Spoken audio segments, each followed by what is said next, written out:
নমস্কার দর্শক বন্ধু, আগামীকাল 21শে সেপ্টেম্বর 2025 বঙ্গাব্দের 4ঠা আশ্বিন 1432 রবিবার। সূর্যোদয় ভোর 5টা 28 মিনিটে, সূর্যাস্ত সন্ধে 5টা 31 মিনিটে। তিথি অমাবস্যা, হিন্দি বিক্রম সংবৎ 2082, থাকবে রাত্রি 12টা 29 মিনিট পর্যন্ত, তারপর শুরু হবে শুক্লা প্রতিপদ। আগামীকাল অর্থাৎ 21শে সেপ্টেম্বর 2025 ভোর রাত্রে মহালয়া তথা পিতৃতর্পণ অনুষ্ঠান সম্পন্ন করতে ভুলবেন না।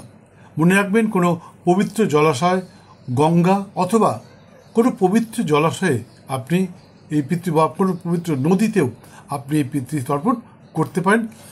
আশা করি আপনার পূর্বপুরুষ আপনার নিবেদিত যা দেবেন নিবেদন করবেন সেটা তারা গ্রহণ করবেন। সে সঙ্গে তারা অবশ্যই আপনার সৌভাগ্য লাভের জন্যে আশীর্বাদ করবেন।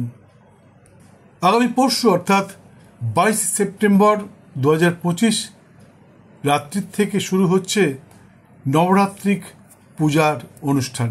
যারা নবদুর্গার পুজো করতে চান অর্থাৎ নবরাত্রিক পূজা অনুষ্ঠান করতে চান, তারা আমার চ্যানেলে সম্প্রচারিত নবদুর্গার পূজা পদ্ধতি সম্বন্ধে অবশ্যই জানবেন।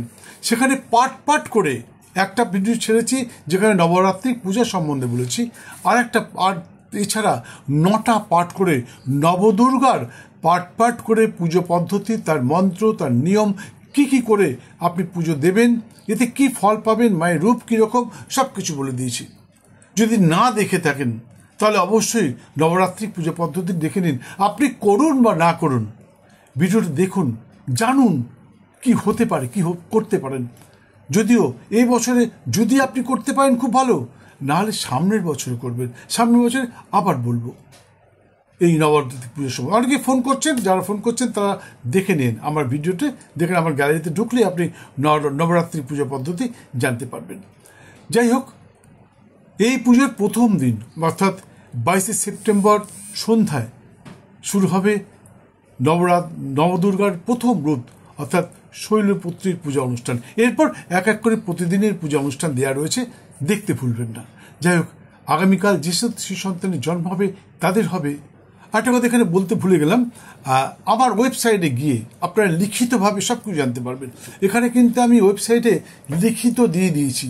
আপনারা আমার ওয়েবসাইট স্ক্রিনে দেওয়া রয়েছে, ওয়েবসাইট আইডি www.siddhipurush.com, সেটা সার্চ করে আপনি আপনার লিখিতভাবে সব কিছু পড়ে নিতে পারবেন। আমার বলাটা হয়তো আপনি বুঝতে পারছেন না, হয়তো কোনো রকম মিস্টেক করে দিতে পারে, কিন্তু লেখাটা তো ভুল হবে না, লেখাটা তো ঠিক বুঝবেন। আর যদি আপনি মনে করেন যে ওয়েবসাইট খুঁজে পাচ্ছেন না, তাহলে গুগলে গেলে স্ট্রেট সিদ্ধপুরুষ ডক্টর দেবদূত লিখুন, তাহলে আমার গুগল বিজনেস অ্যাকাউন্ট চলে আসবে, সেখান থেকে আপনি ওয়েবসাইটটা পেয়ে যাবেন। যাই হোক, আগামীকাল যে সমস্ত শিশু সন্তানের জন্ম হবে তাদের হবে সিংহ রাশি, ক্ষত্রিয় বর্ণ, পূর্ব ফাল্গুনী নক্ষত্র, নরগণ, মুশিক যোনি, এবং বিংশত্তির মতে তাদের জন্ম হবে শুক্রের মহাদশায়। কিন্তু বেলা 9টা 32 মিনিটের পর যাদের জন্ম হবে তাদের হবে সিংহ রাশি, ক্ষত্রিয় বর্ণ, কিন্তু তাদের হবে উত্তর ফাল্গুনী নক্ষত্র, নরগণ, গোজনী, এবং বিংশত্তির মতে তাদের জন্ম হবে রবির মহাদশায়। এদের নামের অধ্যক্ষর যদি ম অথবা ট দিয়ে রাখা যায় তাহলে শিশুটি ভবিষ্যতে সৌভাগ্যবান তথা বংশের নাম উজ্জ্বলকারী হতে পারে। এবং বিকেল 3টা 58 মিনিটের পর যে সমস্ত শিশু সন্তানের জন্ম হবে তাদের হবে কন্যা রাশি, বৈশ্যবর্ণ, উত্তর ফাল্গুনী নক্ষত্র, নরগণ, গোজনী, এবং বিংশত্তির মতে তাদেরও জন্ম হবে রবির মহাদশায়।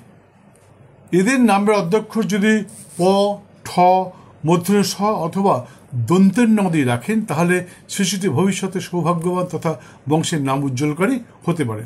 বন্ধু, আমি অনুসন্ধানকালে একটা জিনিস লক্ষ্য করেছি, পৃথিবীর প্রতিটি মানুষ চান তার সন্তান সুস্থ, সৌভাগ্যবান এবং বংশের নাম উজ্জ্বলকারী হোক, কিন্তু বহু চেষ্টা করেও আমরা সেই ফল পাই না। আমাদের সন্তান সত্যি সত্যি সৌভাগ্যবান হয়ে উঠতে পারে না, বংশের নাম উজ্জ্বলকারী হতে পারে না, সেই রকম মেধা তার মধ্যে থাকে না। আমরা নিরাশ হই, আমরা সব রকমভাবে চেষ্টা করি। প্রথম প্রথম যেটা আমরা কী করি, আমরা প্রথমে সিজারিয়ান বেবি করি, প্ল্যানিং সিজার। কোনো জ্যোতিষশাস্ত্রজ্ঞের কাছে গিয়ে আমরা সময় নিই যে কোন সময়টা ভালো হবে বলুন, তিনি সেটা বলে দেন, সেই অনুযায়ী আমরা ডাক্তারকে বলি, ডাক্তার আমাদের কথা মতন বেবিটাকে মাতৃগর্ভ থেকে প্রসব করায়, ডেলিভারি করায়। কিন্তু সেটা সব নয়। তারপরে আমরা ভালো সমাজে নিয়ে যাই সন্তানটিকে, ভালো স্কুলে ভর্তি করাই, অগাধ পয়সা খরচ করি, কিন্তু তা সত্ত্বেও আমাদের সন্তান আমাদের মনের মতন হয় না। কেন হয় না? এর কারণটা হচ্ছে গোড়ায় গলদ থেকে যায়।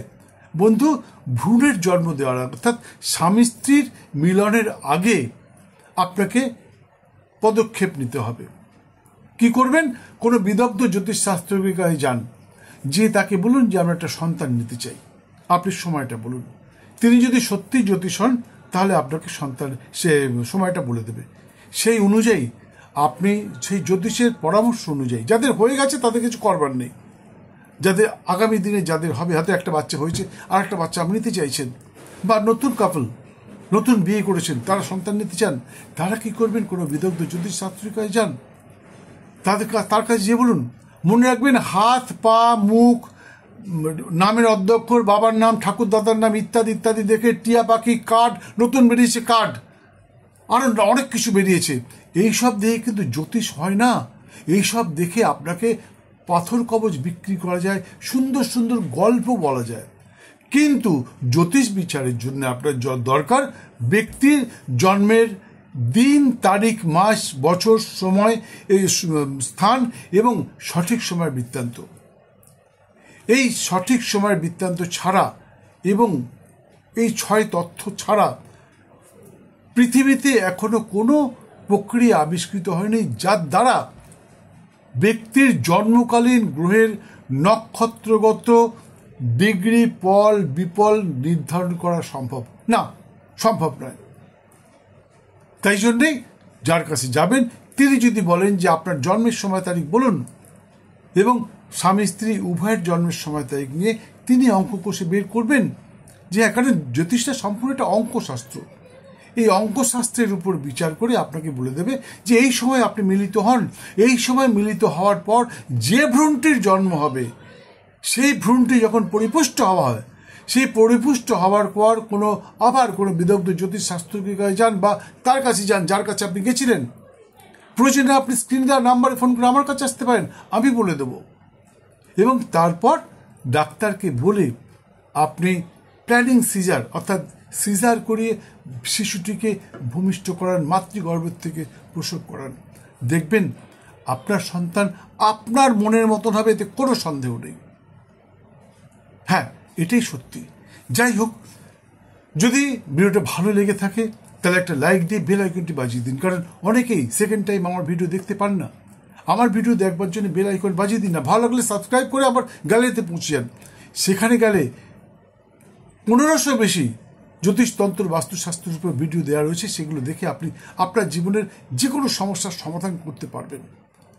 আর এই অংশটি লিখিতভাবে জানবার জন্যে বা নবদুর্গার পুজো পদ্ধতি লিখিতভাবে জানবার জন্যে আপনি আমার ওয়েবসাইটে যান, স্ক্রিনে দেওয়া রয়েছে ওয়েবসাইট আইডি, সেখানে গিয়ে আপনি ওয়েবসাইট আইডি দিকে আপনি সার্চ করে আমারটা লিখিতভাবে জেনে নিন।